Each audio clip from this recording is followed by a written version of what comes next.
여러분 안녕하세요, 공민호입니다. 오늘 말씀드릴 주제는 이겁니다. 1962년생 월마트에게서 배우는 영업의 핵심 원리. 오늘 이 시간에는 제가 썼던 책 탑 세일즈맨의 노트를 훔치다 책 내용으로 말씀을 드리고 있는데요. 그 중에서 3장 8번째 꼭지가 이런 제목입니다. 진정한 세일즈는 판매 이후에 시작된다. 최근 주식시장에서 이슈가 됐던 사건들 중에 하나가 이걸 겁니다. 쿠팡이 미국 증시에 상장을 했죠. 쿠팡이라는 회사는 우리나라 이커머스의 어떤 선두주자 이런 어떤 모습을 보이고 있잖아요. 기존의 어떤 그 유통 강자들은 이마트도 있고 롯데마트도 있고요.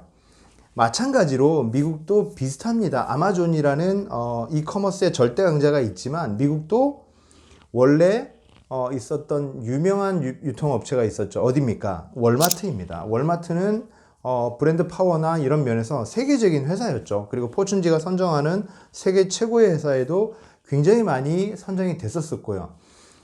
그래서 월마트 얘기를 잠깐 소개를 드리려고 하는데, 여러분 월마트가 언제 생겼는지 아십니까? 1962년도에 생깁니다. 그런데 여기 흥미로운 사실이 하나 더 있는데요. 1962년도에 미국에는 월마트 말고 먼저 생긴 유통업체가 하나 있습니다. 그러니까 똑같은 해에 두 개의 어떤 그 유통회사가 생긴 거죠. 그 회사 이름 혹시 아십니까? K마트라는 회사입니다. K마트. 여러분 혹시 괌에 가보신 적 있으신가요? 괌에 여행을 가면 아마 대부분 그 K마트라는 데를 가보시게 돼요. 괌에서 제일 유명한 그 PIC 리조트라는 데가 있는데, 거기서 걸어갈 수 있는 거리에 굉장히 큰 마트가 하나 있습니다. 거기 물건이 굉장히 풍부하고 그리고 저렴하거든요. 그 마트 이름이 바로 K마트입니다. 그래서 1962년도에 월마트가 생기고 이 K마트가 생겼는데, 한때는 이 K마트가 월마트보다 잘 나갔었어요. 그래서 1994년도 기준에 보시면 상점수가 무려 2,300개가 넘었었죠. 미국 전역에 퍼져 있었고 인근 국가인 푸에르토리코 그리고 괌에도 진출할 만큼 아주 잘 나갔었던 회사라는 거죠. 그런데 이 K마트가 지금 남아있나요? 괌에 하나 남아있지만 미국에서는 파산한 회사가 되어 버렸습니다. 즉 회사가 몰락하고 말죠. 그럼 이제 이런 생각이 들 수 있습니다. 어떻게 하다가 몰락했지? 어떻게 하다가 K마트는 부도가 났을까? 여러 가지 이유가 있겠지만 대표적으로 얘기할 수 있는 건 뭐냐면, K마트는 기존 고객을 무시하는 정책을 펼쳤습니다. K마트에는 블루라이트 스페셜이라는 그 고객 특별 할인 제도 같은 게 있었는데, 어느 날 이들이 정책을 바꾸면서 고객들에게 사전 안내도 충분히 하지 않은 채 이 제도를 없애버린 거죠. 한마디로 회사 정책을 바꾼다고 해서 기존 고객들을 무시하는 행동을 했다는 겁니다. 이게 굉장히 컸다는 거죠. 그에 반해서 월마트는 어떤 회사냐? 고객을 중심에 두는 회사라는 겁니다. 월마트를 창업했던 샘 월튼의 경영 철학은 딱 두 가지입니다. 1조, 고객이 항상 옳다. 2조, 고객이 틀렸다고 생각되면 1조를 다시 봐라.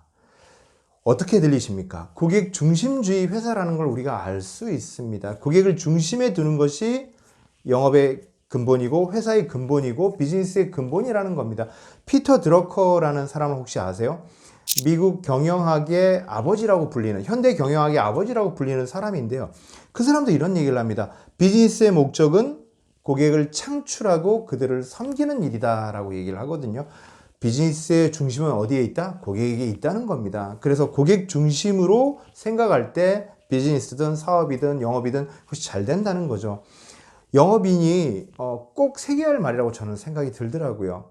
고객을 중심에 두는 활동만이 우리를 장기적인 성공으로 데려갈 수 있는 일이다. 이렇게 말씀드릴 수 있습니다. 제 책에도 인용을 했던 그 문장이 있는데요. 미국 자동차 세일즈의 전설적인 그 세일즈 왕이었던 조 지라드는 이런 얘기를 하거든요. 제품 자체에 차이가 있는 것이 아니다. 궁극적으로 성공을 보장해 주는 것은 서비스를 얼마나 잘 하느냐에 달렸다. 만족한 고객이 찾아오고 다른 사람을 소개해 주어 수수료를 벌게 된다. 사실 판매 경력이 2년쯤 되면 그 후에는 판매의 80%가 당신의 서비스에 만족한 기존의 고객으로부터 나온다. 반대로 서비스가 엉망인 사람은 고정 고객을 확보하기 어렵고 지속적인 거래를 유지하지 못할 것이다. 서비스를 소홀히 하는 판매원은 한 걸음 내디딜 때마다 적어도 두 걸음은 뒷걸음치는 것이나 다름없다. 이렇게 얘기를 하거든요. 제 책에 이 문장을 인용을 하고 있는데 참고로 세일즈 불변의 법칙이라는 책에 저 문장이 들어 있습니다. 그래서 저는 영업하시는 분이라면 우리의 어떤 중심에 무엇이 있다? 고객이 있다. 그것을 잊지 않으셨으면 좋겠습니다. 고객 중심으로 영업을 할 때 사업도 마찬가지라고 생각해요. 고객 중심으로 사업을 할 때 사업은 번창하고 오래 갈 수 있다. 영업도 마찬가지다. 오늘 제 말씀 여기까지 하고요. 다음 시간에 또 알찬 내용으로 찾아뵙겠습니다. 얘기해 주셔서 감사합니다. 고맙습니다. 잠깐 여기서 구독 잊지 말아줘.